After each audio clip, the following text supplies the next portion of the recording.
তো বন্ধুরা, আগামী 22শে মার্চ থেকে শুরু হতে চলেছে আইপিএল 2024। আর তার ঠিক পরের দিনই অর্থাৎ 23শে মার্চ নিজেদের হোম গ্রাউন্ডে প্রথম ম্যাচ খেলতে নামবে কলকাতা নাইট রাইডার্স।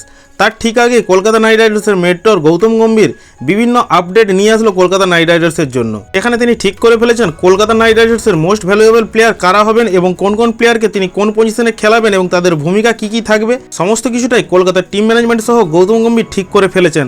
আর তার আগেই ঠিক 18ই মার্চ কলকাতা নাইট রাইডার্সের একটা অনুষ্ঠান রয়েছে কলকাতা শহরেই, যেখানে তারা কলকাতা নাইট রাইডার্সের জন্য আইপিএল 2024-এর নতুন জার্সি উদ্বোধন করতে চলেছেন।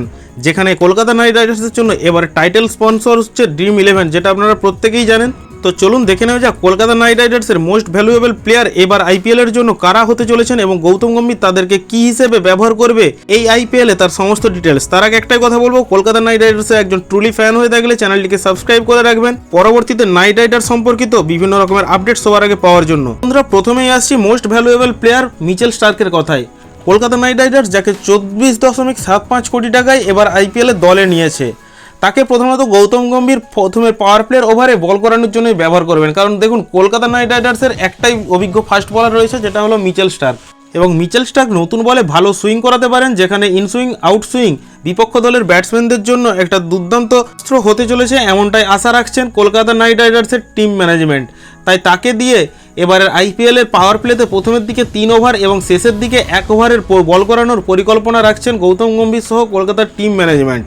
পরবর্তী প্লেয়ারের কথায় আসবো, ভারতীয় ব্যাটসম্যান মনীষ পান্ডে। দেখুন, মনীষ পান্ডে গৌতম গম্ভীরের সব দিনই প্রিয় প্লেয়ার এবং গৌতম গম্ভীর যেই ফ্র্যাঞ্চাইজিতে থেকেছেন মনীষ পান্ডেকেও সেই ফ্র্যাঞ্চাইজিতে খেলতে দেখা গেছে।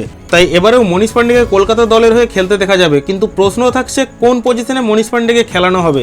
দেখুন, জেসন রয়ের পরিবর্তে ফিলিপ সল্ট দলে আসায় গুরবাজের খেলার সম্ভাবনা অনেকটাই নেই। তাই ফিলিপ সল্ট এবং ভেঙ্কটেশ আয়ার এই দুজনকেই ওপেন করতে দেখা যাবে।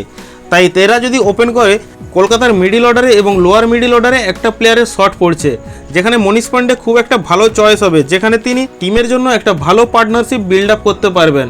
আর মেনলি গৌতম গম্ভীর তাকে যদি টিমে খেলায়, তাহলে এই পার্টনারশিপ বিল্ডিংয়ের জন্যই টিমে রাখা হবে এবং টিমে তাকে খেলাতে পারে। পরবর্তী প্লেয়ারের কথায় আসবো, আন্দ্রে রাসেল। কলকাতা নাইট রাইডার্সের হয়ে দীর্ঘদিন ধরে প্রতিনিধিত্ব করা এই প্লেয়ারটি অফ ফর্মে ভুগছিল বিগত 2-3 বছর ধরে, যেখানে তিনি আন্তর্জাতিক ক্রিকেট সহ বিভিন্ন ফ্র্যাঞ্চাইজি লিগগুলোতে খারাপ পারফরমেন্স করছিলেন। কিন্তু রিসেন্ট তিনি 6 থেকে 8 মাসে যেভাবে ফর্মে ফিরেছেন, সেটা কলকাতা নাইট রাইডার্সের প্লেয়ারদের জন্য এবং টিম ম্যানেজমেন্টের জন্য দারুণ বড় একটা সুখবর। সম্প্রতি শেষ হওয়া বিপিএল অর্থাৎ বাংলাদেশ প্রিমিয়ার লিগে তিনি ব্যাট ও বল হাতে যথেষ্ট ভালো পারফর্ম করেছেন এবং বোলিংয়ে টিমের জন্য খারাপ সময়ে তিনি উইকেটও পেয়েছেন। তার পাশাপাশি জাতীয় দলেও তিনি দীর্ঘদিন পর কামব্যাক করেছেন এবং সেখানেও ভালো পারফরমেন্স করছেন ব্যাট ও বল হাতেই।